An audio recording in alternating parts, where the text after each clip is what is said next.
Welcome to another episode of Hadith and Action. Kwenye video yetu ya leo tutakuwa tukizungumzia ghuslul janaba, namna ya kuoga janaba kwa njia iliyojuzu na njia nyingine ya sunna. Jiunge nami tujifunze. Njia ya kwanza iliyojuzu kwenye kuoga janaba ni kuweka nia kisha kuoga mwili nzima, yani kuoga mwili nzima kuhakikisha maji imefika sehemu yote. Hii ndio njia ya kwanza ambayo wanazuoni wamekubaliana kuwa inajuzu. Njia ya pili ambayo imejuzishwa na wanachuoni ni kuweka nia na kujitumbukiza majini, kuhakikisha mwili nzima imeingia majini. Ukishafanya hivyo, jua ghusl janaba hapa ishapita na inajuzu. Njia ya tatu ambayo imejuzishwa na wanachuoni ni kuwa unaweka nia ya wudhu na janaba kisha unajitumbukiza majini. Huku ukishajitumbukiza majini utatoka na nia ya wudhu na janaba. Yote mbili inajuzu na ni sahihi. Njia ya mwisho na ambayo ni ya sunna ni katika riwaya ya Aisha. Hadith Aisha anasema, Aisha anaripoti kama mke wa Rasul, huku akituelezea namna ambavyo walikuwa wakioga pamoja.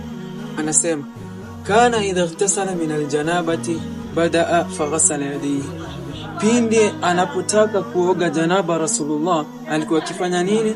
Kwanza anaosha mikono yake, thumma yatawaddau kama yatawaddau lis-salah, kisha anatawadha namna ambavyo anatawadha kwa ajili ya sala. Thumma yudkhilu asabi'ahu fi al-ma, kisha anaingiza mikono yake kwenye maji, fayukhallilu biha usula sha'ri, huku akichukua maji anahakikisha maji yamefika kwenye mzizi wa nywele. Yani kabla hajaosha kichwa anachukua maji, anahakikisha maji yamefika kwenye mzizi.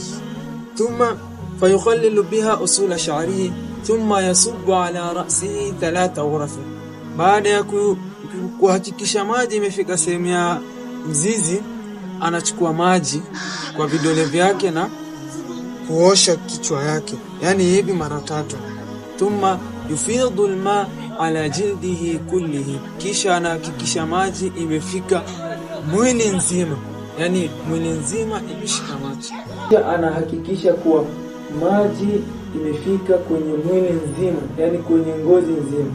Na hapa anasema katika riwaya nyingine ya Aisha, yu'jibuhu tayammunu fi tana'ulihi wa tarajulihi wa tuhurihi.